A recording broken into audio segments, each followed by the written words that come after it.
बाप चैलेंज करता है, लौकिक में भी करो ये वर्णन।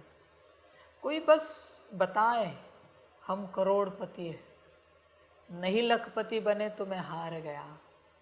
कोई बस बताए हमारा परिवार बड़ा सुखी है, नहीं दुख उस क्षण से स्टार्ट हुआ तो मैं हार गया। मेरा शरीर बड़ा स्वस्थ है, खुद से वर्णन करो या दूसरों से, नहीं शरीर बिगड़ना स्टार्ट हुआ तो मैं हार गया। जिसका वर्णन करोगे सुख वाली बातों का, ऐसे नहीं कि दुख का वर्णन करोगे तो दुख जाएगा, बढ़ेगा। दुख का वर्णन करोगे तो बढ़ेगा और सुख का वर्णन करोगे तो घटेगा। मायावी दुनिया है, मायावी है। समझ के बाद कोई जिम जाते हैं, कोई बताए किसको बहुत अच्छे अभी ये बाइसेप्स हो गए, हमारे शोल्डर पहले से बहुत बढ़िया हो गए, उसी क्षण से नीचे आना स्टार्ट होते हैं, उसी क्षण से। कभी कोई वज़न बढ़ाते घटाते, आपका आधा 1 किलो 2 किलो इधर उधर हो गया, घटाने वाले का घट गया, बढ़ाने वाले का बढ़ गया, बस डिक्लेयर करें बढ़ा तो मैं हार गया, घटा तो मैं हार गया। खुद को भी नहीं बताओ, माया सुन रही है अंदर, खुद को भी नहीं बताओ।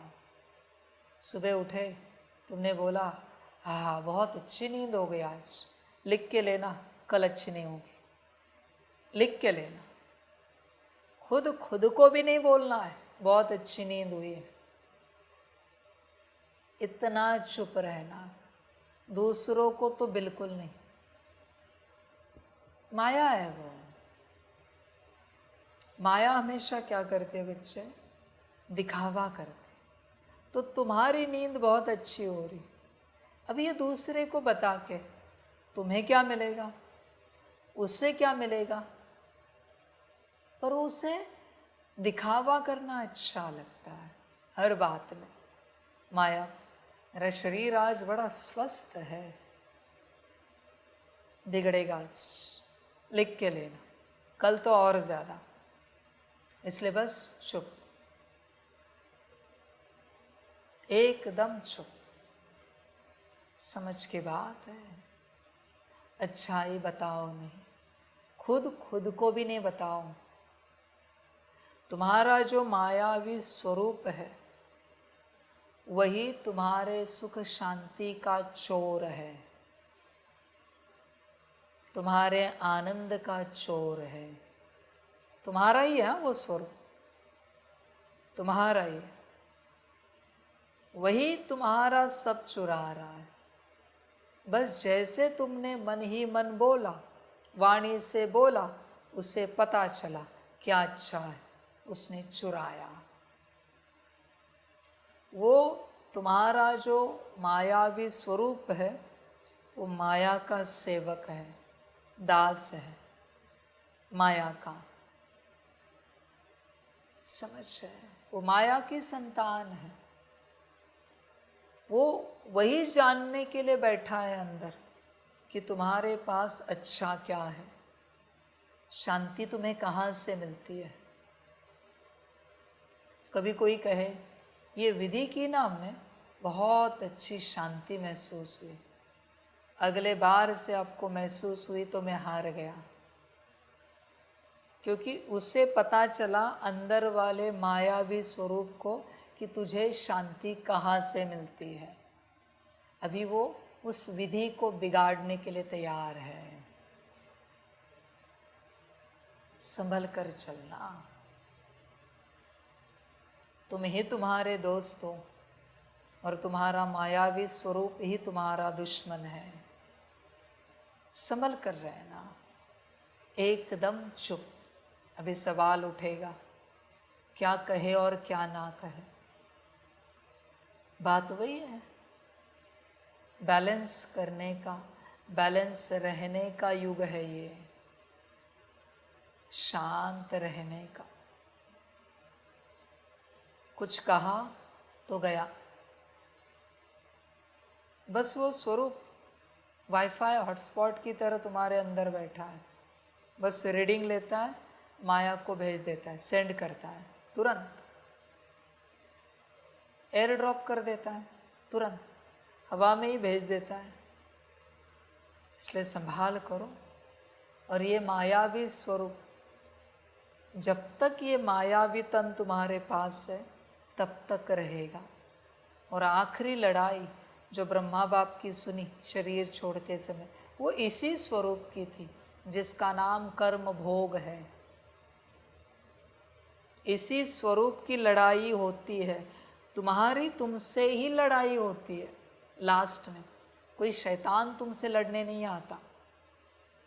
शैतान को बहुत काम धंधे है, उसको अपना पार्ट बजाना है। तुम्हारा ही स्वरूप तुमसे लड़ता है और उसी स्वरूप को तुम्हें दुर्गति में लेके जाना है, ताकि वो सदा का अमर हो जाए। अनेक जन्म वो मायावी भोगे, तुम ही तुम्हारे दुश्मन हो, ना तुम्हारा वो स्वरूप, उसकी पूरी जिद है कुछ भी करके तुम्हें दुर्गति में लेके जाना। तुम्हारे उस स्वरूप की जिद है, इसलिए तुम्हें कोई दुर्गति में दूसरा नहीं लेके जाएगा। देह और देह के संबंध वही याद दिलाता है। ये माता, ये पिता, अरे ऐसे कैसे तू भूल गया? ये जो संकल्प आ रहे हैं ना देह और देह से संबंधित, ये वही क्रिएट कर रहा है, ध्यान में रखना।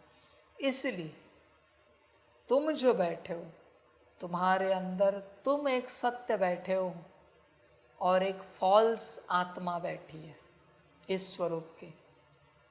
फॉल्स, फेक आत्मा, मायावी स्वरूप वाली मिरर इमेज है तुम्हारी। ये कहो ब्लैक मिरर इमेज है।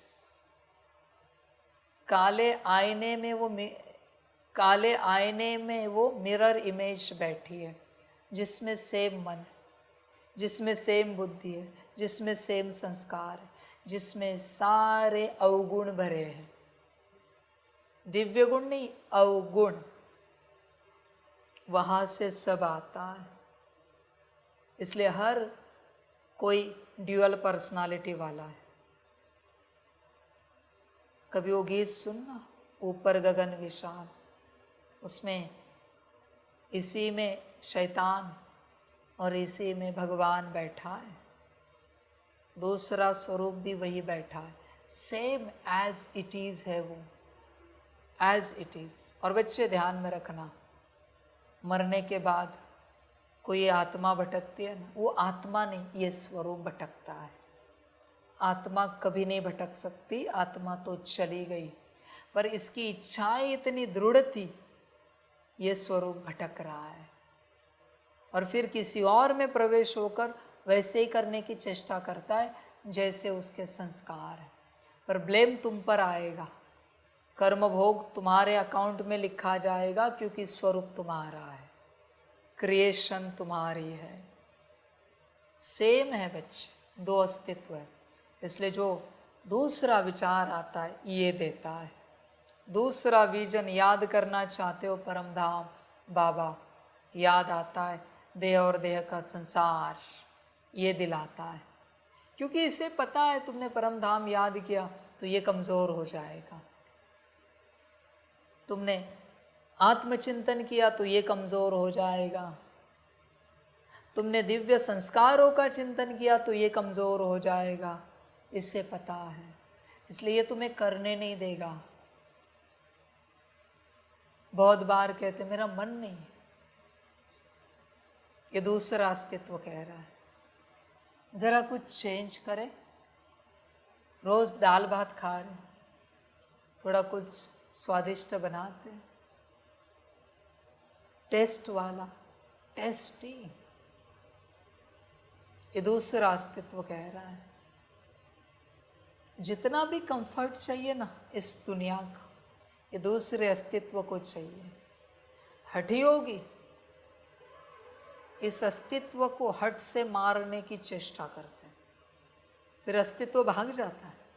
इसलिए अघोरियों के अंदर ये अस्तित्व नहीं होता, जो ईश्वर प्रति सच्चे हैं, पक्के हैं, उनके अंदर ये अस्तित्व नहीं होता, इसलिए वो बहुत निर्मल होते हैं। सन्यासियों के अंदर ये दूसरा अस्तित्व नहीं होता, क्योंकि इसे निकाल दिया इन्होंने हट से, मार से। तुम्हें राजयोग से निकालना है, ये दूसरा अस्तित्व है। यहाँ मेरे साथ समर्पित होकर भी तुम में दो अस्तित्व है। संसार में चलते तुम अगर माता हो एक और, तुम बहन हो एक और, तुम अगर सास हो एक और, बेटी हो एक और, जितने नाम रूप से तुम्हें पुकारा जाता है रिश्तों से, उतने अस्तित्व तुम में बैठे हैं। इसलिए वही व्यक्ति एक घड़ी में बाप के रूप में बच्चे से बात करता है, दूसरे घड़ी में पत्नी से पति के रूप में बात करता है, तीसरे घड़ी में बहन भाई के साथ भाई के रूप में बात करता है, चौथे घड़ी में मित्र के साथ मित्र के रूप में बात करता है। उतने अस्तित्व है। इसलिए बाप कहता है देह और देह के सारे संबंध भूलो, बस मेरा तो एक शिव बाबा। जितने रिश्ते तुम्हें याद है उतने अस्तित्व तुम में बैठे। अभी इतने सारे अस्तित्व मिटाकर फिर सबसे बड़ा अस्तित्व है खुद का, दूसरा उसे मिटाना है, तब अपने अस्तित्व में आएंगे। कोई मामूली बात नहीं है, मामूली ज्ञान नहीं है, मामूली खेल नहीं है। तुम अभी भी अटके हो उन अस्तित्वों में, देह और देह के संबंध में। अपने अस्तित्व को कब मिटाओगे? अशुद्ध, वो तो कहाँ का कहाँ है और वो कितना मजबूत है जानते हो? 63 जन्मों में जितने रिश्ते तुम्हारे साथ पाठ बजाए, प्रमुख रिश्ते भी और सब रिश्ते भी,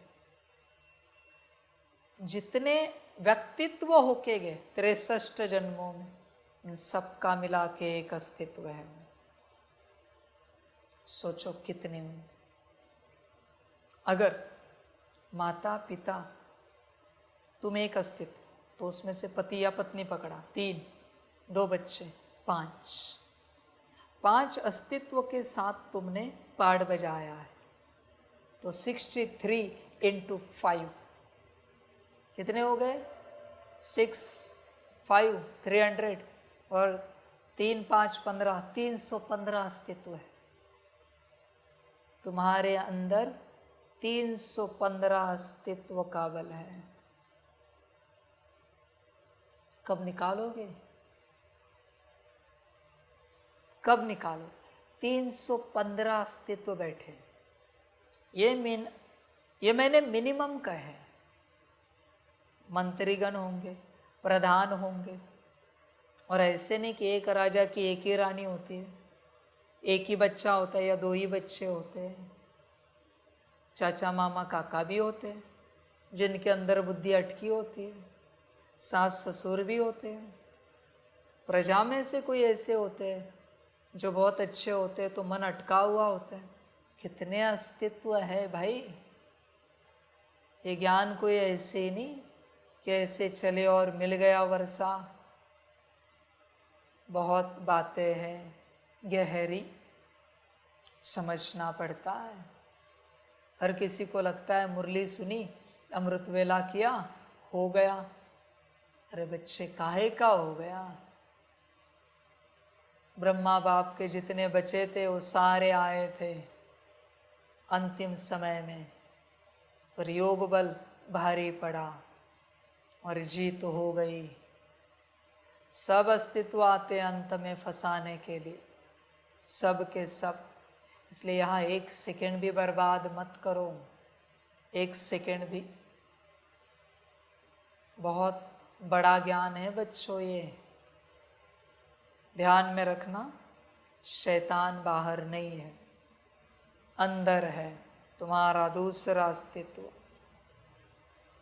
इसलिए जितना हो सके अपने मुख्य अस्तित्व में रहने की कोशिश करो।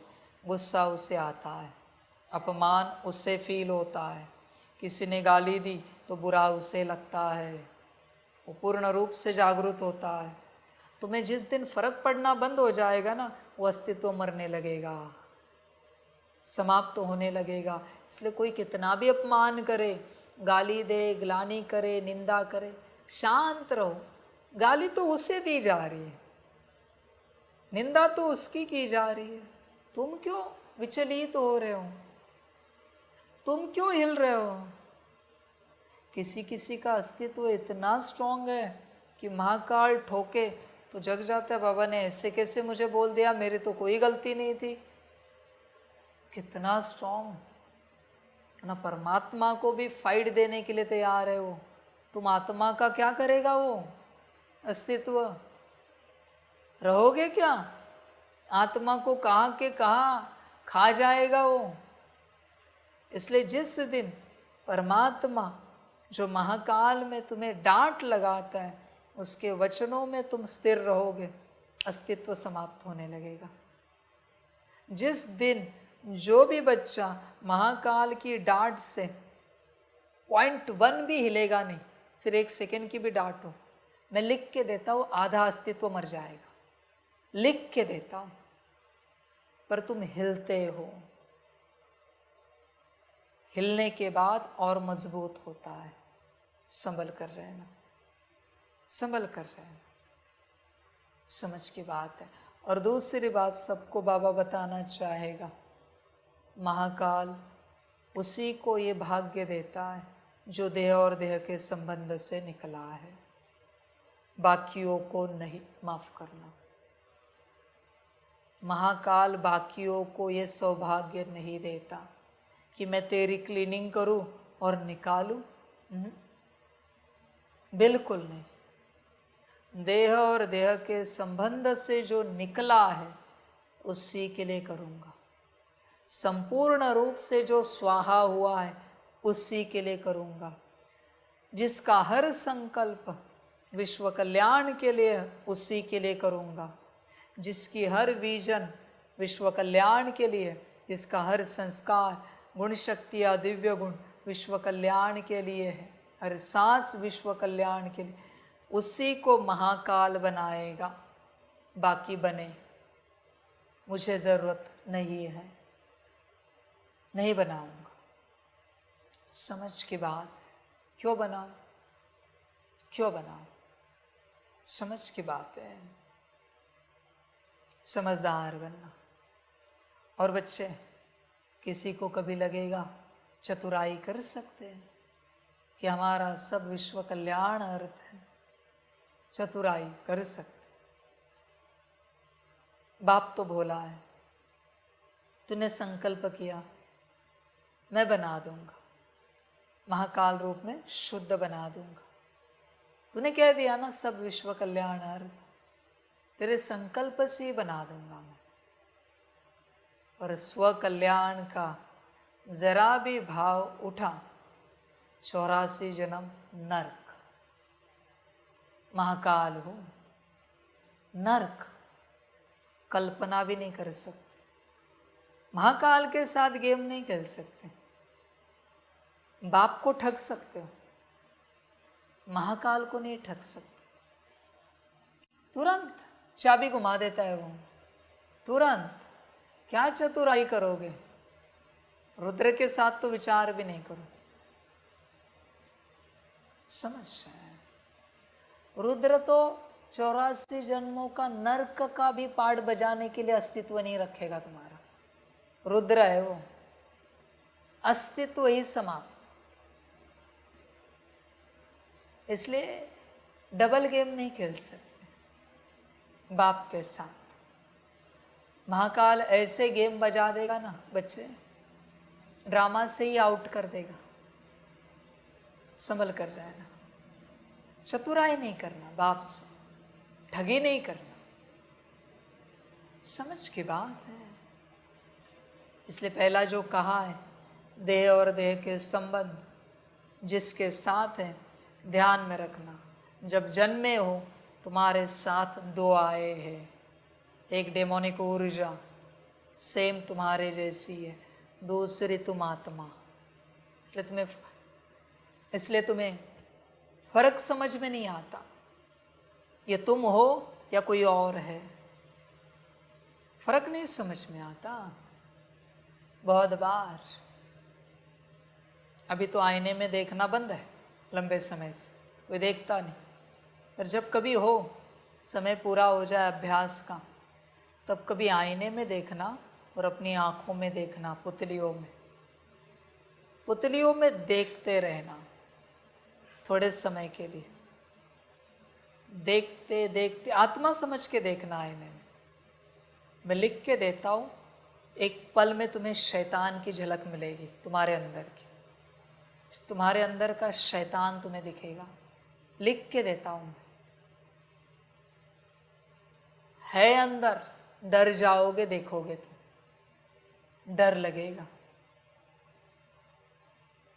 तुम्हारा ही वो रूप है, 63 जन्मों के शैतानी संस्कारों का मजबूत रूप है वो।